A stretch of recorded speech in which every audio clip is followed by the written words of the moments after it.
Sempre bom te rever, amigos tão queridos. E hoje eu estou com a intuição de que vai ser uma excelente noite para a gente fazer uma palestra. Primeiro porque a gente está revendo pessoas que a gente ama, que a gente gosta, que a gente vê pouco, infelizmente, apesar de a gente morar na mesma cidade. Geralmente, né, tem algum visitante aqui? Alguém que não seja de Cabo Frio? Não, aqui hoje não, né? Ah, tem? Alguém? Primeira vez que a senhora vem aqui? Não, né?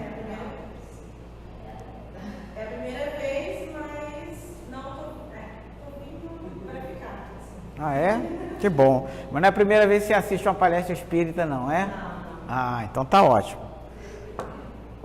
Se não gostar, volte, porque aqui é uma casa que tem excelentes palestrantes, né? Mas é um prazer estar com vocês. Tomar essa água fresquinha, né? Eu tenho a mania de olhar a água, não sei porquê, mas não é por nada não. Aqui tem umas formigas muito saborosas. Eu não sou tamanduá não, eu já tomei algumas aqui. Não hoje, mas quando a casa era outra casinha, mais velha, e não tinha a estrutura que tem hoje, né? E nem a iluminação que tem hoje, essa casa está muito bonita, né? Estão todos de parabéns, né? Quem viu a casinha que era e vê essa agora não acredita, realmente muito bom.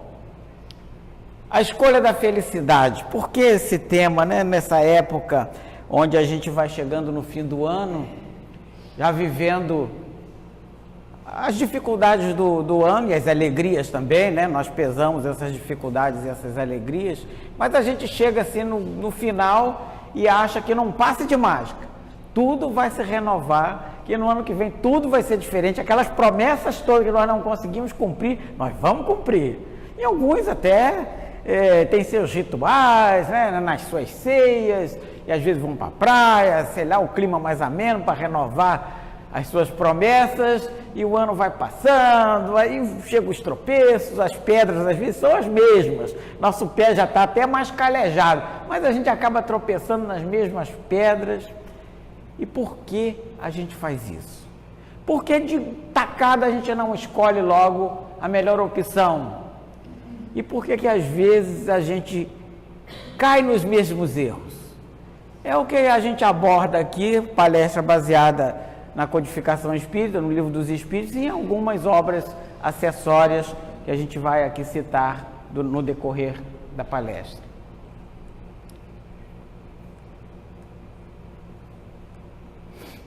O que é felicidade?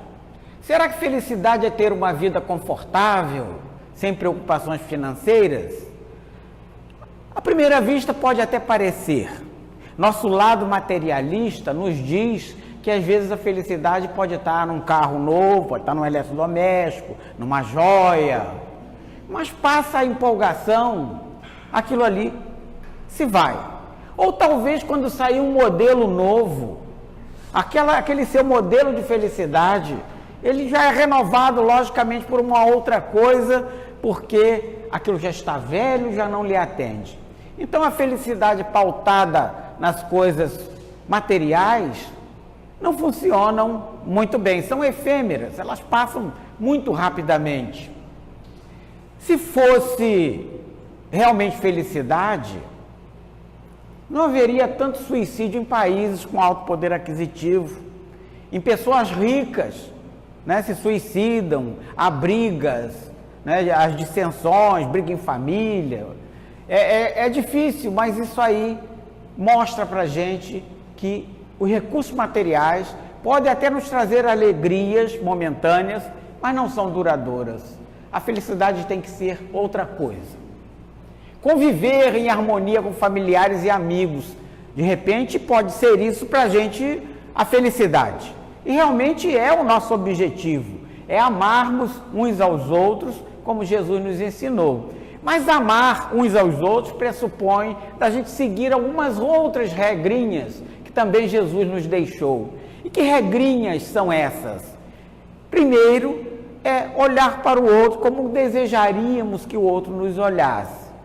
Nós não somos perfeitos, nós temos nossas imperfeições, caímos em erros, magoamos às vezes quem não queremos, fazemos aquilo que não queremos, tomado por algum impulso, mas a grande maioria das vezes queremos cobrar no outro perfeição. E Jesus nos aconselhou que fôssemos indulgentes com as imperfeições alheias e severos para com as nossas.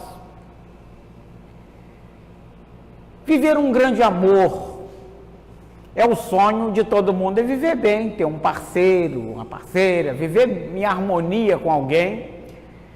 E geralmente quando nós passamos pela fase da adolescência, da fase escolar, é o sonho da namorada, do namorado, de conseguir a pessoa. Mas quando um desses sonhos, né, não dá certo, ao término de um relacionamento, esse flash de felicidade, ele se esvai rapidamente e a pessoa passa a viver um momento de amargura, um momento de infelicidade.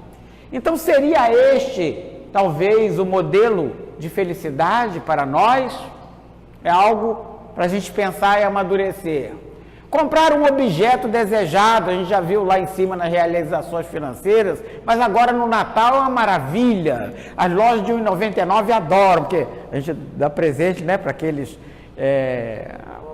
alguns que não são muito próximos, as lojas de R$1,99. Será que aí não reside uma das diferenças que nós adotamos com o nosso próximo? Alguém talvez desse um presente melhor para aquele outro e talvez um pior para, né, o seu filho, sua filha. Esse negócio de presente também é algo muito questionável. Será que o presente material é o melhor presente? Ou o presente do exemplo, da convivência, do amor, do acolhimento? O fato é que há uma definição para a felicidade, se formos a qualquer dicionário, tem algo semelhante assim. Felicidade, alegria, júbilo ou contentamento são termos que representam um sentimento humano de bem-estar, euforia, empolgação, paz interna. O oposto da alegria, logicamente, é a tristeza, e nós já até abordamos aí. Mas falou-se em sentimento. E o que é mesmo sentimento? Vamos mais uma vez aos dicionários. Sentimentos são informações que seres biológicos são capazes de sentir nas situações que vivenciam, né? A felicidade é um sentimento, então é numa situação especial que se sente. O sistema límbico, um sistemazinho que não interessa para a gente estudar biologicamente, mas fica lá no nosso cérebro, no interior da nossa cabeça, é uma parte que processa os sentimentos e emoções. Então, é lá que reside. Na antiguidade não precisamos ir tanto, na época de Kardec mesmo, um pouquinho para trás, achava-se que o coração era o centro das emoções, da alegria, porque o coração se abalava toda vez que passávamos por uma grande emoção, ou uma tristeza, ou uma alegria, ou uma euforia, né? Os hormônios lançados, a adrenalina, e o coração dava uma disparada. Depois achou-se que a ciência achou que residia no cérebro, mas ainda hoje, centro de emoções, né, nós as localizamos no coração, simbolicamente. A medicina, a biologia, a filosofia, a psicologia estudam o sentimento humano. Várias ciências estudam, porque sabem que para que nós cheguemos à felicidade, nós temos que decodificar isso aí. A ciência está louca para decodificar isso aí, de modo que a gente consiga atingir, né, no modelo materialista, esse conceito de felicidade. Até hoje isso não foi possível, porque nós sabemos que a felicidade vai muito além disso aí. Falávamos aqui de estudiosos, trouxemos o exemplo de um deles, Abraham Maslow. Até desencarnou em 1970, né? Eu já era nascido, já até bem crescidinho, né? 1970. E ele foi um dos estudiosos, ficou famoso, naturalmente não pela beleza física, né? Talvez tivesse a beleza espiritual e tal, mas pela beleza física não. Mas trouxe alguns conceitos num livro dele, chamado Introdução à Psicologia do Ser. O que chamamos de normal em psicologia é, na verdade, a psicopatologia da média, tão pouco dramática e tão extensivamente comum que nós geralmente nem a percebemos. Então, traduzindo aqui, trocando em miúdos, de normal, esse conceito de normalidade, ele é muito flutuante. Nós não podemos estabelecer ali uma fronteira do que é normal e do que não é normal. Isso varia de pessoa para pessoa. Que, vez ou outra, Todos nós, essa psicopatologia, todos nós temos, um mais, outros menos, mas todos nós temos esse conceito de normal, do certinho. No nosso modelo de vida, no nosso estágio de vivência, ele ainda não existe para a ciência. Se você planeja ser qualquer coisa menos do que aquilo que você é capaz, provavelmente você será infeliz todos os dias da sua vida. Olha que eu pediria para que nós olhássemos com mais carinho essa frase dele, essa colocação. Se você planeja ser qualquer coisa menos do que aquilo que você é capaz, todo mundo é capaz de alguma coisa, provavelmente você será infeliz todos os dias da sua vida. Todos os seres humanos nascem com senso inato de valores positivos e negativos, aquilo que nós gostamos e aquilo que nós não gostamos, conceito de Maslow também. Disse ele que nós nascemos com um conjunto de valores positivos e um conjunto de valores negativos. Ele dizia que era um sentimento inato. Havia uma série de filósofos e de cientistas que adotavam essa teoria dos sentimentos inatos, né? Não vem ao caso a gente estudar aqui, entrar profundamente em filosofia, mas há essa corrente filosófica. Eles não sabiam de onde vinham esses conceitos. Nós sabemos que nós somos reencarnacionistas, acreditamos na reencarnação, sabemos que tivemos outras vivências e ali nós adquirimos alguns valores, amenizamos alguns defeitos, né? Conseguimos banir outros e muitas reencarnações vamos precisar para que a gente tenha somente valores positivos. Disse ele que a gente pode nascer com alguns valores tais como, positivos no caso, justiça, honestidade, beleza, verdade, vigor, o poder não abusivo, humor, ordem, inteligência e tantos outros. Cada qual tem o seu conjunto. Também com coisas que a gente não gosta, por exemplo, injustiça, morbidez, feiura, falsidade, fraqueza, engano, caos e aí por diante. Cada qual com o seu conjunto de coisas que não gosta também. Quando nós temos contato com uma pessoa que nós vemos nela esse conjunto, um conjunto de coisas que nós gostamos, nós tendemos a nos aproximar dessa pessoa. Mas se vemos também nesta mesma pessoa de quem detectamos esse conjunto de qualidades, notamos um dos defeitos, é o suficiente para que nós coloquemos essa pessoa, né, ali do lado em stand-by, nos afastemos dela. É a famosa de não perdoar a indulgência, né, não ser indulgente com os defeitos alheios, né? Porque quem dera que nós fôssemos perfeitos e que as pessoas gostassem de nós, porque nós somos perfeitos. Mas elas gostam de nós como nós somos, cheios de imperfeições. Sabem, todo mundo que gosta de nós sabe que nós temos imperfeições. Quem nos conhece de perto, até a Rose, né, minha esposa que está ali, fala que uma vez, umas decepções que eu tive aí, ela me falou que nunca se aproxime, né, dos seus ídolos, você vai descobrir um monte de defeito. E é verdade mesmo, às vezes o ídolo só é ídolo de longe, né? O fato é que a gente não deve idolatrar ninguém, porque na realidade todos nós estamos em caminhada, né? E tem gente que idolatra artistas, outro uma figura da literatura, outros, né? Cada qual elege as pessoas que gostam, os modelos, um bom jogador de futebol, uma pessoa correta, e aí por diante. Agora nós temos sim, realmente um modelo que foi Jesus, que esse aí ninguém achou os tais defeitinhos, porque ele já passou por essas etapas todas, né? Maslow estabeleceu ainda uma certa pirâmide. Quem estudou aqui qualquer coisa na área de humanas, certamente viu isso, já está roxo de ver isso aí. Mas quem não estudou, vale a pena que a gente mostrar rapidamente a famosa pirâmide de Maslow, onde ele estabeleceu que determinadas fases da vida nós necessitamos de alguma coisa para sermos felizes. Mas quando conquistamos aquelas coisas, a gente já precisa de outras, e outras, e outras, até que cheguemos ao topo. Disse que inicialmente nós precisamos atender às nossas necessidades fisiológicas.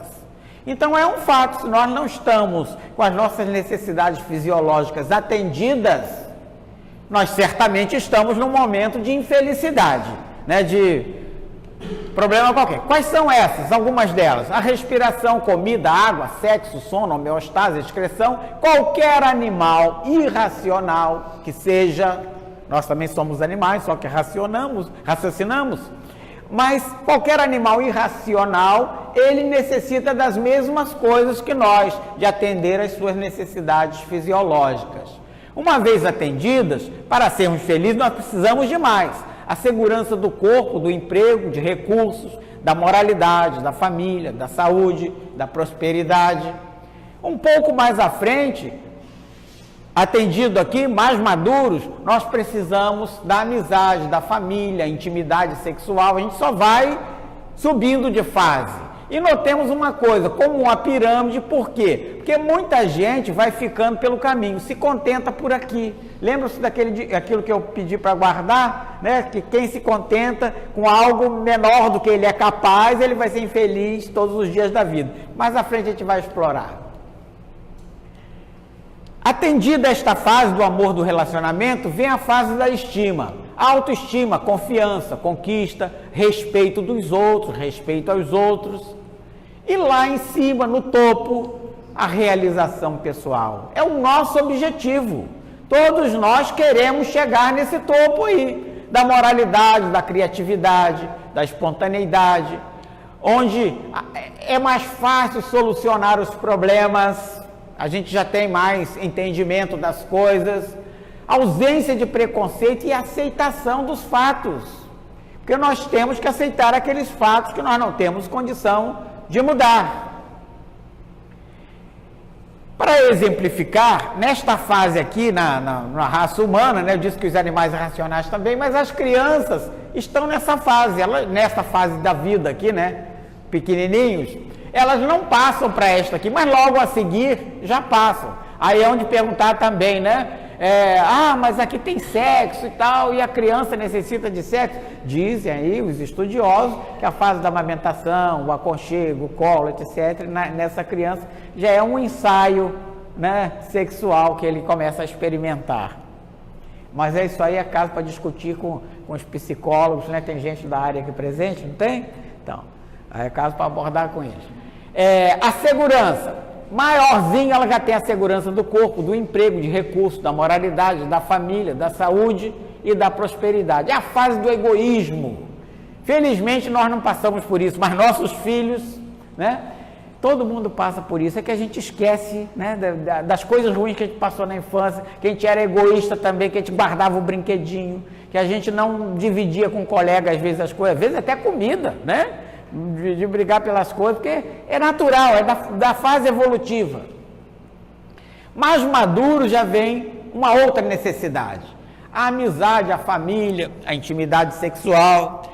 A família em termos, porque quando chega nessa fase aqui, o adolescente, também nós não passamos por isso, nós passamos muito bem, mas nossos filhos, que problemão, né? Aí vem aquela fase difícil, que a gente não entende muito bem, principalmente o pai novato, a mãe novata, né? Que a gente está chegando na festinha para levar a filha ou o filho. Pai, para aqui mesmo na esquina, daqui para lá eu vou a pé. E você não entende que não, né? Não aconteceu com vocês, não, só comigo. Eu sou um azarado mesmo. Bom, e é difícil a gente entender, mas nós também já fomos assim. Muitas vezes nós dispensamos a atenção dos nossos pais, porque naquele momento o nosso igual era o coleguinha, era o amigo, era com quem dava para conversar determinados assuntos. Com o pai, principalmente os pais mais antigos, mais tradicionais, dificilmente enveredavam por assuntos do dia a dia nesta fase da adolescência. A fase da estima, né, do emprego, do primeiro emprego, que maravilha, que beleza. E eu lembro muito bem do primeiro emprego, não sei se já contei aqui, mas eu estou meio esclerosado, deve ter outra pessoa também um tanto quanto. Eu, quando era criança, nós vivíamos uma vida muito pobre.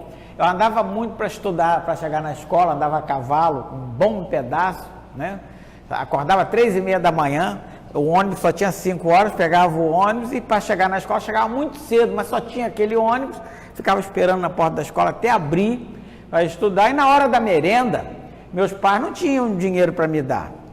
Eu levava uma latinha de farofa, né? Aquela farofinha molhada de alho, ou um ovo frito, ou um pedaço de sardinha salgada, porque não tinha geladeira, também na roça não ia ter nada. Meu sonho de consumo era um pão Provenço à mariola, que todo mundo comia. Eu falei, mas eu não... Aí, mas na hora da merenda, todo mundo trocava, queria minha farofa, meu ovo, eu não entendia muito bem por quê. Mas quando eu ganhei meu primeiro dinheirinho, eu achei que foi muito pouco, e foi pouco mesmo, foi uma miséria. Né? O cara era muito ruim de transação, eu também era um funcionário muito ruim, né? Eu fui logo numa farmácia, e na época não tinha nada de plástico, não, era tudo de vidro, quebrei muito vidro, não recebi praticamente nada, mas foi o suficiente para atravessar a rua e comprar um pão Provenço e mariola. E eu achei aquilo ali, mas eu já era mais crescido.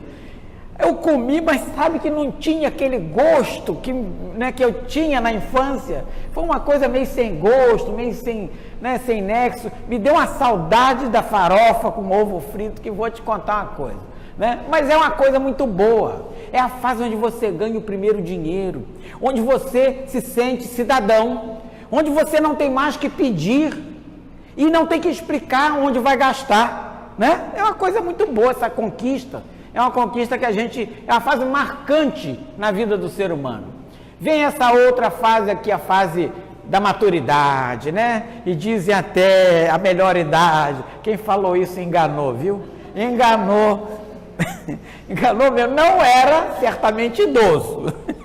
Não era. Não que eu seja propriamente idoso. A gente sempre vai protelando, achando que velho é sempre uns 10 anos mais do que você tem. Aquele é velho, você não, né? Caiu um negócio aqui. Porque nessas fases aqui você não sente absolutamente nada. Né? Eu comecei a notar que eu estava envelhecendo quando eu vinha do meu trabalho, eu morava em Niterói ainda, e eu descia do ônibus, o cara nem parava, dava uma pisadinha no freio, pulava e saía correndo. Hoje em dia ele para, bota o pé no chão e dói do calcânio até a nuca. Né? Então, a gente começa a ver que a mente vai, mas o corpo já não está lá essas coisas. Né? Mas esse senhor aqui, botei logo alguém que passou por todas as fases aqui. Albert Einstein, sabemos que ele nasceu em berço de ouro, passou por essa fase aqui. Nessa fase da segurança, seus pais foram à falência, mudaram de país, foram para a Itália, ele ficou na Alemanha. Né? Teve a fase do amor, do relacionamento, uma fase conturbada, ele era uma pessoa muito difícil, né? Foi até expulso da escola, porque achavam que ele era um imbecil, um doido, que não tinha condição de aprender, não ia dar para nada, né? Servir para nada. No entanto, a gente sabe no que deu, né? Mas não foi fácil não, porque nesta fase aqui, a fase da autoestima, que ele caiu na vida profissional, foi obrigado a trabalhar, né? Não era uma pessoa rica, e uma pessoa com formação universitária já estava desenvolvendo as teorias dele, várias teorias, não é só, a gente conhece a da relatividade, mas tem outras, tá? Ele inclusive ganhou o prêmio Nobel, não por esta, ganhou por outra. Mas nesta fase aqui a gente acha, um primeiro emprego, uma pessoa tão qualificada vai conseguir uma excelente colocação, e ele foi ser um simples atendente num cartório de patente, um carimbador daqueles de patente, né? Foi trabalhar nisso, foi ali que o primeiro emprego dele. Não deve ter sido muito fácil, como de fato não foi, mas a vida dele, a biografia é amplamente conhecida. O fato é que ele chega aqui numa situação em que ele tem grande dificuldade em se colocar nesse topo, porque no topo, minha gente, tem sempre muita gente disputando esse topo com todo mundo, e você chegar no topo não é para qualquer um, é para os abnegados, são para aquelas pessoas que insistem e não desistem diante da dificuldade. Um dia nós vamos chegar, mas chegar numa encarnação, ou você avançar nessa pirâmide aqui, muito numa encarnação só, é tarefa muito árdua, e ele realmente teve muita tarefa, muito problema. Não vamos entrar aqui no mérito, senão eu não vou sair daqui. Se eu começar a contar as histórias de Albert Einstein, né, tem tantas histórias bonitas, belas, tantos exemplos maravilhosos, né, da persistência e da desatenção dele, histórias até engraçadas, mas fica para uma outra oportunidade. O que eu preciso para ser feliz? A gente vai sempre botando condição. O que é para mim felicidade hoje talvez seja fazer viagem. Vamos imaginar aqui uma pessoa que gostasse de viajar. Está ali numa zona de deserto e tal. Eu não gostaria muito de ir para ali, mas tem gente que gosta, né? Esse mesmo viajor também gosta de variar. Foi para uma região gelada. Mas imaginemos que nessa situação aqui, com aquele calor terrível, o que seria ideal para ele? Será que seria aquele copo de água geladinho ou aquele cafezinho quente? Né? Talvez o mais propício para ele, para dessedentá-lo, seria a água. O café quente talvez não fosse bom naquela situação. Neste caso aqui, não que ele não sinta sede, sente sede, mas talvez fosse muito melhor se ele tivesse a condição de escolher, talvez ele escolhesse um café bem quentinho. O fato é esse. Mas será que eu sou assim mesmo? Ora eu preciso da água, ora eu preciso do café, eu sou assim mesmo. Todos nós somos assim. Ora uma coisa que me faz feliz, já não me faz mais no momento seguinte, já é outra coisa. Porque eu sou uma pessoa voltada ainda para as coisas mundanas. Eu ainda não consigo me desprender de muita coisa mundana. E é natural, nós nascemos para a perfeição, mas estamos ainda muito perto do ponto de criação. O que nos diz o Livro dos Espíritos quanto à felicidade? Questão 920. Pode o homem gozar de completa felicidade na terra? Respondem os Espíritos, não. Por isso que a vida lhe foi dada como prova ou expiação, ou ambas. E o que é prova, o que é expiação, o que tanto se fala? Quando nós desencarnamos, nosso conceito de felicidade é outro. Porque hoje meu conceito de felicidade pode estar num bem material, num copo de água gelada, mas quando eu desencarno, esse meu conceito ele é ampliado. Eu já não vejo mais com os olhos do corpo, já não ouço mais com os ouvidos físicos. A minha mente, a mente espiritual sem o invólucro físico, naturalmente ela é expandida. Então, meus conceitos do que é necessário para mim são outros. Então, eu escolho, como eu falhei, eu não consegui detectar o que era felicidade, eu falhei, eu sugiro àqueles que estão me auxiliando, né, no plano espiritual, reencarnar e passar por provas, por expiações da mesma natureza. Expiações são dificuldades que eu vou enfrentar ao longo da minha existência para provar, para passar por aquilo de novo e melhorar naqueles defeitos meus. E as provas? As provas são as intercorrências que me aparecem nesse percurso. Uma dificuldade pode se agravar, pode aparecer um problema muito mais sério. E essas provações na vida da gente têm dupla finalidade. Uma é de servir de prova mesmo, como uma prova que você dá para os seus alunos. Espero que você não seja um professor carrasco e tal, né? Você não tem muita aparência, não, talvez numa existência anterior, mas agora já mais suavizado, né? Mas uma prova mesmo, para provar, saber se o cara passou naquele problema. Ou uma oportunidade de melhoria, até de abreviar as minhas expiações. Até de abreviar, porque se eu vim para passar por uma série de coisas, eu posso até abreviar, passei tão bem que eu, né, não necessito passar por mais nada. 921, bom, não li o restante. Dele, porém, depende a suavização dele quem? Do homem. A suavização de seus males e o ser tão feliz quanto possível na terra. Bom, aqui já jogou responsabilidade para cima de nós. Depende de nós suavizarmos os problemas e conseguirmos aqui a felicidade que nos é possível. Depende de nós. Questão 921. Concebe-se que o homem será feliz na terra quando a humanidade estiver transformada. A gente sabe que a terra também vai se transformar, os seres humanos vão se transformar, nós vamos nos melhorar. E quando a terra estiver transformada dessa situação toda, seremos felizes. Mas enquanto isso não se verifica, poderá ele conseguir uma felicidade relativa? Olha que Kardec ia até o fundo, né? Perguntava mesmo. O homem é quase sempre obreiro da sua própria infelicidade. Deus nos criou para sermos infelizes? Não. Falávamos aqui que nós mesmos, né, se podemos discernir, claro, porque tem as reencarnações compulsórias, que eu não tratei aqui, mas vamos falar de uma reencarnação normal. Nós mesmos escolhemos a natureza das provas pelas quais vamos passar. Então, o próprio homem é sempre obreiro da sua infelicidade, porque para passar por essas provas não é para sermos infelizes, não. Ninguém reencarna para ser infeliz. Você reencarna para passar e para ser feliz, tanto quanto possível. Praticando a lei de Deus, a muitos males se forrará e proporcionará a si mesmo felicidade tão grande quanto o comporte a sua existência grosseira. O fato é que nós que escolhemos, então nós temos o famoso livre-arbítrio. A vida nos oferece possibilidades, no mínimo duas.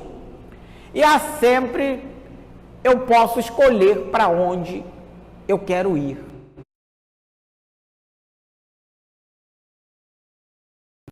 O problema está exatamente em detectar isso aí. Para onde eu quero ir? O que é para mim felicidade? Qual o objetivo da vida? Por isso as pessoas detêm tanto tempo da sua vida em estudos, né? Despendem horas e horas e mais horas em estudar. Nós aqui estudamos, colegas, amigos de outras religiões também estudam, cada qual buscando o seu jeito, a sua maneira de ser feliz, de escolher, de achar a via correta para que ele escolha. Às vezes tem mais de uma possibilidade, né? E nem sempre nós escolhemos. Por quê? Porque quando examinamos direitinho a estrada, muitas vezes a estrada que nos leva para esse lado é uma estrada mais agradável num primeiro momento. E a lei do menor esforço, ela ainda vigora para a gente. Eu não gosto nem de usar jargão, nem devemos usar, né? Porque a gente está enaltecendo as coisas ruins, mas há vários jargões populares, né? As famosas leis traçadas do se dar bem, porque se dar bem é muito relativo. Eu me dou bem durante a vida, durante uma fase da vida, mas lá no final eu tenho que arcar, porque plantar eu posso plantar qualquer coisa, mas eu vou colher também, né? Tem que ter em mente isso. O fato é que dizem ainda que nós temos duas vozes soprando, uma em cada ouvido, né? Um diabinho de um lado, não sei porque que botaram na esquerda, né? O diabinho na esquerda e à direita um anjinho, vamos botar assim na figura bem popular, né? Colocação popular. Sabemos que não é bem assim, porque esse diabinho às vezes não é um só, são vários, e não é nessa figura de diabo, são espíritos que não gostam de nós, inimigos que nós fizemos ao longo da nossa caminhada e que querem que nós não consigamos vencer nada, não consigamos, que escolhamos as estradas erradas, as vias erradas, querem nosso mal. E do outro lado, espíritos bondosos, que estão conosco o tempo inteiro, soprando nos nossos ouvidos, mas não é diretamente no ouvido, é nas nossas mentes, que não é o ouvido físico. Boas intenções, boas emanações, para que nós consigamos raciocinar da melhor modo possível e escolher, fazer as melhores escolhas possíveis. Em quais momentos? Nós não estamos aqui tratando uma palestra sobre obsessão, mas a gente sabe que enquanto a gente está afinado, por exemplo, nesse meio aqui, dificilmente a gente vai sofrer uma má influência. Porque aqui a gente tem as boas vibrações e tal, mas quando nós saímos à rua e alguém nos xinga, ou sei lá, acontece um imprevisto qualquer que nos desagrade, naquele momento nós mudamos nosso padrão vibracional e naquele momento, naquele exato momento, esses espíritos estão espreitando e inoculam essas ideias nas nossas mentes. E aquilo ali, o terreno, às vezes, ele é fértil para a ideia ruim, né? E a gente deixa brotar, deixa gravar, e as obsessões vão mudando de simples, né? Vai complicando, vai para fascinação, subjugação e aí por diante, mas não é motivo para a gente. O fato é de saber que nós somos responsáveis pela nossa felicidade ou nossa infelicidade. Mas será que eu, sabendo que vou passar pelas provas, né? Eu escolhi, não tenho agora aqui o acesso, não posso acessar aquele contrato que eu fiz, porque se eu pudesse, eu ia arranjar um bom advogado para dar uma estudada lá, ver se tinha alguma jurisprudência, talvez para eu burlar alguma daquelas regrinhas que eu sou uma pessoa muito imperfeita, né? Mas a gente não tem, e a gente passa invariavelmente por essas provas. Muita gente já deve ter visto isso aqui, né? Mas aqui está esse exemplo, eu achei muito bom. Todos nós dizemos que as coisas ruins que nós temos que suportar são cruzes, numa analogia que Jesus morreu na cruz e que a cruz não foi muito boa para ele, foi um peso que ele teve que carregar, inclusive, e que nós, qualquer problema, qualquer intercorrência, nós achamos que são cruzes que nós temos que carregar. E é comum também achar que cada um achar que a sua cruz é mais pesada do que a cruz do outro, né? Sua cruz é sempre pior. E às vezes não suporta muito bem, você está carregando os outros também, e você se revolta, se vira, Senhor, está muito pesado, por favor, deixa eu cortar um pedacinho, né? Um pouquinho menor, né? Aí, o que faz Deus? Deixa. Por quê? Porque nós temos o livre-arbítrio, nós podemos escolher. Se nós temos uma tarefa, essas cruzes trazendo para o nosso dia a dia, são os problemas do dia a dia.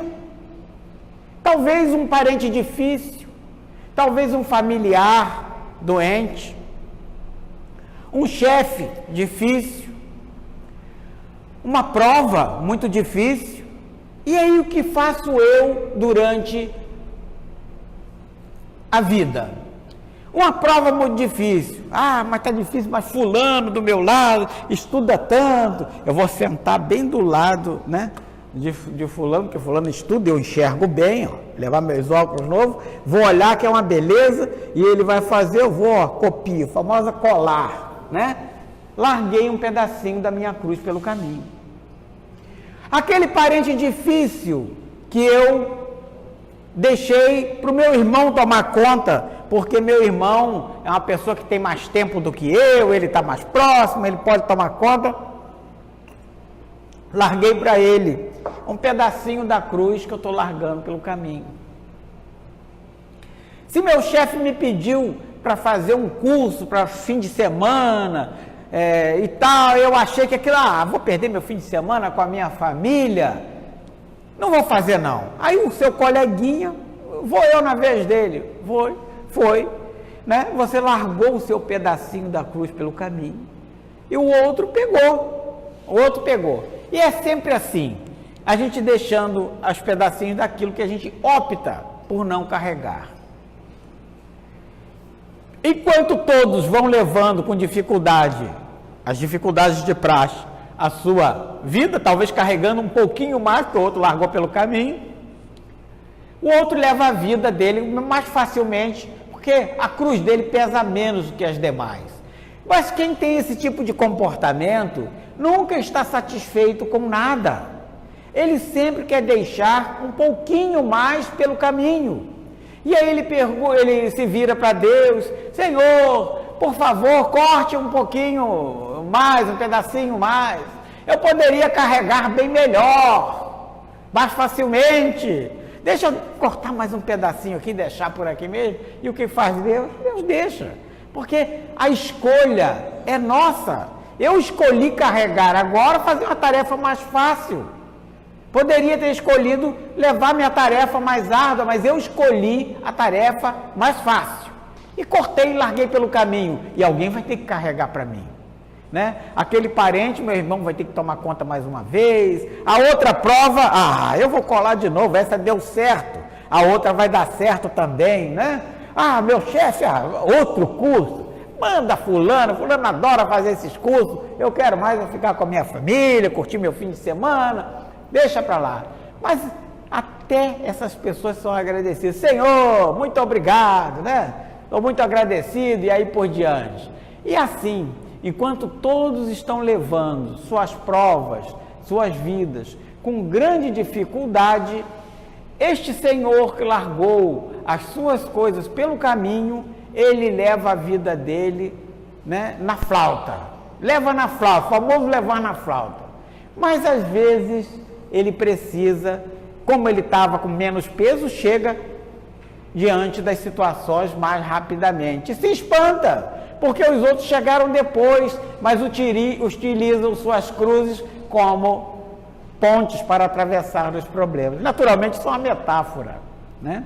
A gente utiliza a nossa bagagem de vida, as coisas que nós fizemos, o que nós aprendemos, o que nós estudamos, a caridade que praticamos, aquilo ali são instrumentos que vão nos auxiliar em problemas futuros. Mas ele até tenta, mas não consegue. E o que acontece quando nós encontramos um problema seríssimo desse aqui e não conseguimos passar? Não tem jeito. E esse problema pode ser algo nas nossas vidas. Pode ser uma doença, pode ser a perda de um familiar. Às vezes a gente não tem subsídio para conseguir superar aquela situação e acaba se desesperando. Aí vem a tristeza, aí vem a dor, aí vem o desespero, aí lotam as casas espíritas, aí lotam qualquer tipo de instituição, lotam os hospitais, porque a pessoa nesse momento se desespera. Talvez se nós tivéssemos tido o discernimento necessário, a consciência, refletido necessariamente, ou aprendido as muitas lições que nossos pais nos deixaram, nossos professores nos deixaram, aqueles que estão ao nosso lado nos deixam, nossos ídolos, Jesus é o nosso modelo, nos deixaram, aproveitar as coisas boas de cada um, nós talvez não tivéssemos que passar por essa dor, né?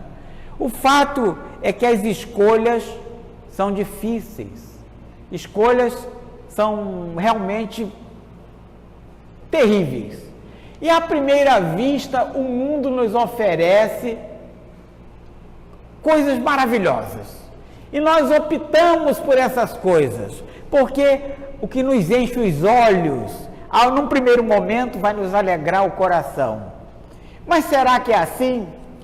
As pessoas que nos oferecem a coisa de mão beijada, costumam dizer, inclusive, vou botar o resto aqui, que nem sempre as aparências podem enganar, né?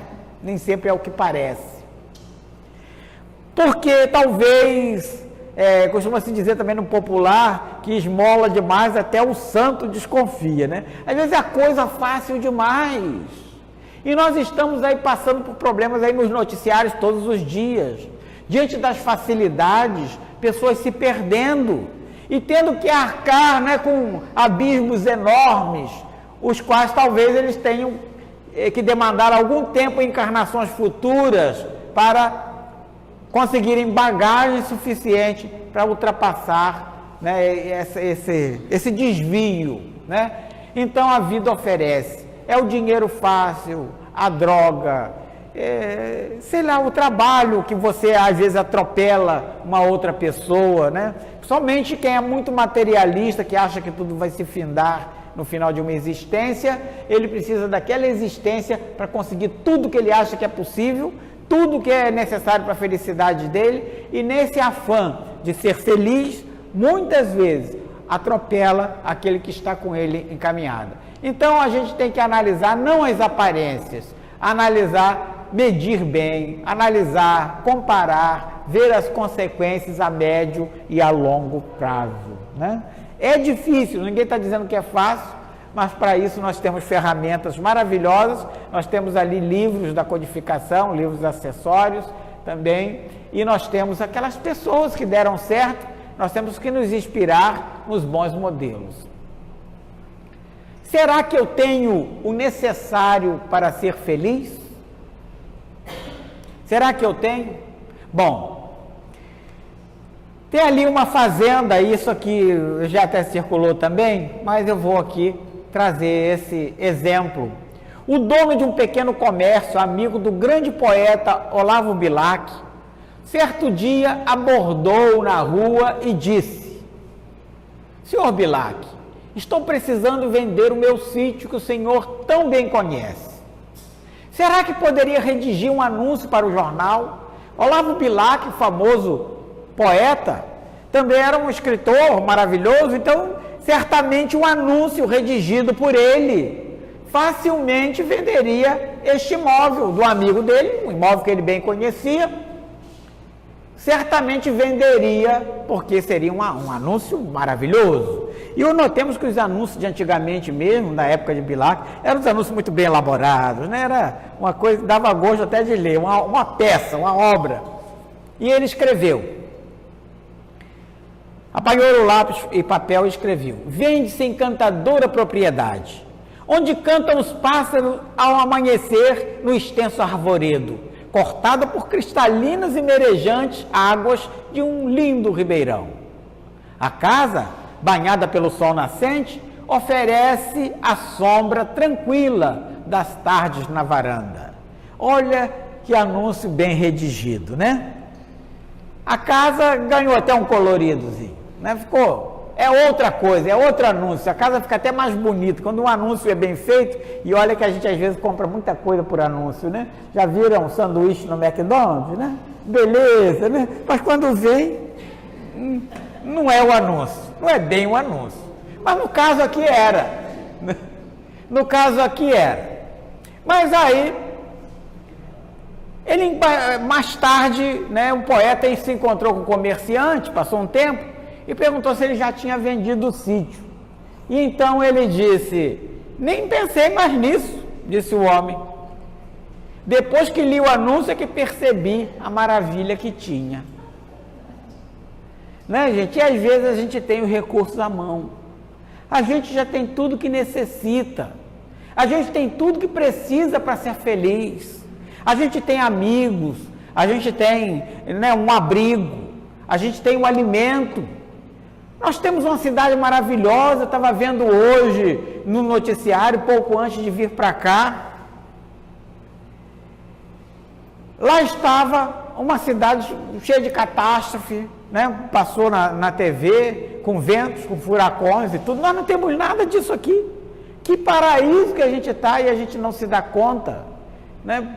Porque esse conceito nosso de felicidade, ele é um conceito muito difícil. Eu ainda tenho 7 minutos, eu nem ia utilizar, mas eu vou usar. Falar sobre felicidade é muito difícil, porque dá a impressão, né, que eu sou a pessoa mais feliz do mundo. Não sou, não, nem a mais sorridente do mundo. Eu sou sorridente assim porque eu sou dentuço, tenho uma certa facilidade e tal, né? Mas nem sempre. A vida não é feita só de alegrias. E um dia eu saí para fazer essa palestra. Faz bastante tempo, estava até falando com a minha amiga que eu há muito tempo não faço essa palestra, tanto que eu não dimensionei bem o tempo dela. E eu recebi uma notícia quando eu estava saindo, de que um amigo meu que eu conheci, né, quando era jovem, e ele era tão assim, esperto, tão ágil, que o apelido dele era Ligeirinho, numa casa de saúde onde eu trabalhei. O apelido dele era Ligeirinho. Meu colega, meu amigo. E passou-se o tempo, já morando aqui, né? Rose trabalhava em Niterói, e quando voltou, encontrou com ele num determinado local, num hospital, ele muito triste, porque estava numa cadeira de rodas, triste. E aquilo, quando eu cheguei e ela me deu essa notícia, eu prestes a sair para fazer uma palestra no Arraial do Cabo sobre felicidade, eu me senti infeliz. Eu falei, mas que hipocrisia, eu vou lá falar de felicidade, e eu me sentindo aqui, né, a pior das criaturas, de ver o meu amigo infeliz com uma situação, um mal que ele acometeu, né, algo que aconteceu com ele, que o tirou daquele estágio bom que ele estava. Mas cheguei lá, sentei e tal, a gente ouvindo a paz na prece, que é sempre bom que a gente ouça, né, que aquilo nos dá um alento, nos dá inspiração. O dirigente lá falava os avisos da casa no início, leu a paz na prece e falou dos avisos da casa, que eles naquele dia eles faziam um trabalho social, tinham experimentado uma situação muito feliz, que eles foram visitar alguém no hospital que estava precisando de alguma coisa e levaram essa coisa para essa pessoa, e essa coisa era exatamente uma cadeira de rodas, e lá estava, num leito de hospital, uma pessoa, um mendigo, uma pessoa que trabalhava na rua, que morava na rua, um morador de rua. Ele não tinha as pernas e andava se arrastando, né, as mãos calejadas, e como um sol danado na nossa região, e ele não tinha parente, ninguém foi tirá-lo quando ele teve alta. Levaram para ele essa cadeira de rodas. E disse lá o dirigente da casa espírita que foi a situação de felicidade melhor que ele experimentou na vida, que ele viu aquela pessoa, os olhos brilharem, e ele feliz por ter recebido uma cadeira de rosa que ia permitir que ele deambulasse, né, com aquela cadeira e pudesse se movimentar para onde quisesse. Olha que coisa estranha, que paradoxo. Enquanto para um a cadeira de rodas era a infelicidade, para o outro era a mais plena felicidade. E nós somos assim. Às vezes para nós algo é felicidade e outras vezes é a pura infelicidade. Um outro exemplo que eu sempre falo de alguém que eu conheci, muito feliz, uma pessoa alegre, né? Quando eu fui trabalhar em outra cidade, tive muita dificuldade em me ambientar, foi um dos primeiros amigos que eu fiz. Ele era uma pessoa de pouca instrução, mas era motorista de uma pessoa que veio a ser meu patrão, né? Jorjão, o nome dele. Jorjão era uma pessoa, era o chofer, o famoso chofer à moda antiga, via sempre bem trajado, bem arrumado, de terno, e dirigia com o meu chefe, que era deputado. Na época, antes dele ser cassado, ele era deputado. Nesse período, Jorjão era seu motorista. Mas depois, ele perdeu o cargo dele, né? Durante a ditadura militar, perdeu o emprego. E ele que ganhava bem como motorista, né? Contentou-se com aquela profissão de motorista. Na época, para ser motorista, não precisava estudar muito. Hoje em dia já precisa, mas na época não precisava, né? Ele, contente com aquilo, não conseguiu mais colocação no mercado, porque não estava qualificado para outra coisa, somente para dirigir. Esse meu chefe tinha essa casa de saúde, conseguiu recuperá-la e tal, e a casa estava indo muito bem, e ele tinha que ajudar esse amigo, tinha que arrumar uma colocação para esse amigo que fora seu confidente, seu motorista, tão bem arrumado que ao chegar nas festas, as pessoas o confundiam com o deputado e achavam que o outro que era o motorista. Então, ele tinha que arrumar porque ele estava vivendo uma infelicidade terrível.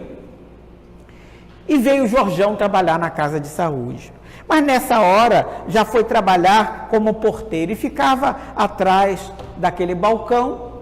E atrás do balcão, muito triste, porque ele não sabia fazer aquilo. O balcão era para ele uma prisão. Não tinha volante, não tinha nada no balcão. Ele sabia dirigir.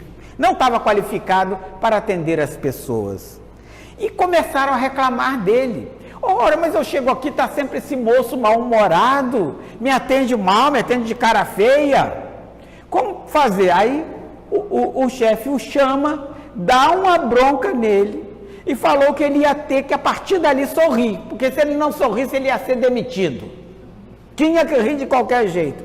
E lá foi Jorjão impostando aquele sorriso falso. Sabe o famoso sorriso, né? Não vou nem dizer o nome do apresentador de televisão, mas um que tem um sorriso muito grande, mais ou menos o mesmo sorriso, né?